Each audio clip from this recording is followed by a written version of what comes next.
Alright, so once you get your folder of images, you're going to click on your appropriate name and you'll click on to download. Once you've downloaded all your images, it'll be in your downloads folder, typically for Mac.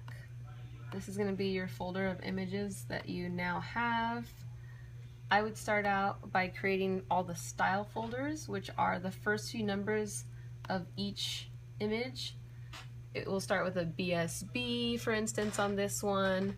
The OS in the name you do not need. It's all size fits all, or some sort of abbreviation for one size, or I guess it's one size. So one size obviously fits all would be OS, so you would exclude that from every style number when you name it. And then the last 3 digits is the color name. So let's say I'm making my SKU folders for all my images in my folder. I'm going to grab this first one and I'm going to make a folder for it. It's going to be named BSB 1549. Start it off with SD, which is our abbreviation for the brand, dash the style number. Press enter. Now you have a style folder for this bag in particular. You might have multiple colorways of this bag, but in this case it only has this one colorway, so you're going to have one folder for that. You're going to create another folder for this one, for example. This is BSB 1551. Started off with the SD. And then we'll place this bag inside.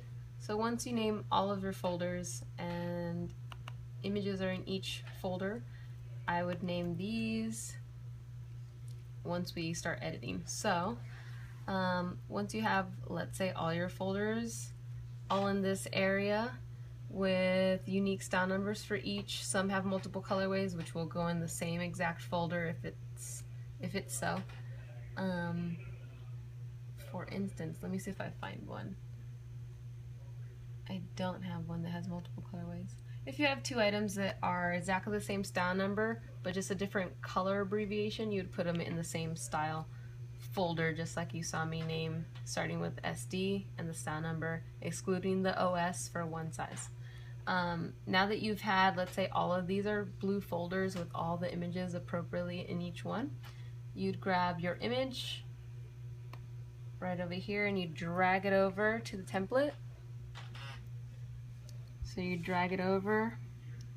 You can hold shift while you drag it so that it stays in the center, and you're going to scale it down. None of you have bags, but in this case this one's a bag, so I'm going to put it in the appropriate scale that I know. You're going to press enter once you have it scaled. Each time you move any object, you're going to hold shift. So when I had the bounding box, when I first placed it, holding shift will scale your item back and forth.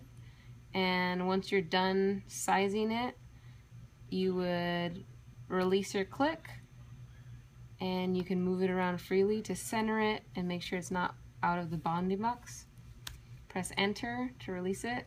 Go ahead over to the actual layer. You're going to press Control to rasterize it. Then you're going to go to your wand tool right here. It might be under quick selection as a default, but make sure you select quick wand with a 10 tolerance, and you would click the white area around the product. It should have marching ants nice and constructed around it and not leading into the product, and you just press delete on your keyboard. If there's an opening or area that's also still white, you would click the inside area and press delete. Then you would save for web. So you can either go up to File and Save for Web here in the menu, or you can do a short command, which would be to simultaneously hit Control, Command, Shift, and S, which should do it right here. this window will pop up. You'll see your preview here. Make sure it's on JPEG, quality 100. This will obviously be the image size as default for this template. Press save. You're going to go to your folder in which these are.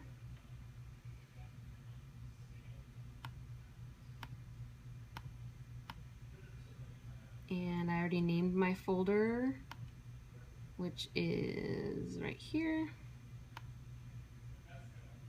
Save it here as, if you don't know the actual abbreviation for the color, just keep it as the abbreviation. I don't know it, so I'm going to leave it as abbreviation, excluding the OS in the style number. And then we're going to press -1 zoom for the zoom size. It's going to go right into the folder in which you grabbed it from. Save. Then we're going to do, again, the same exact command, Shift Command S, and we're going to change it to 50%. Press save. You can click the image to quickly name it very similar, except this time because it's 50% on your size that we already resized it, you're going to get rid of the zoom and it will now be PRT-1 instead of the zoom because it's obviously smaller now. So now when you look into your folders here, you're going to see that you have a zoom size and you have a non-zoom size that are uniquely named, one with and without -zoom.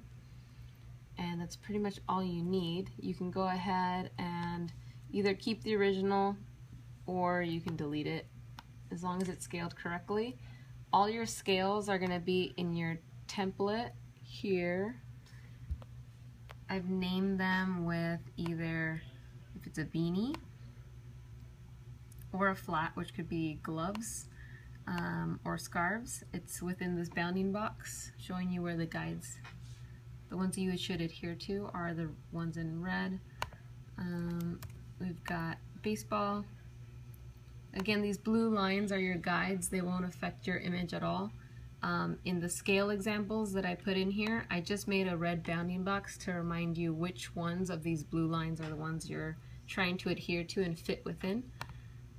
Here's large brim hats, tall stand, short hat stand, and those should be all the ones that you should need. Anything, again, if it's flat or a glove of any type or scarf, you can put it into the beanie. Unless it's obviously on a large mannequin, then you would just make sure it's at least within the very top blue, the very exterior blue, and the very bottom blue guides.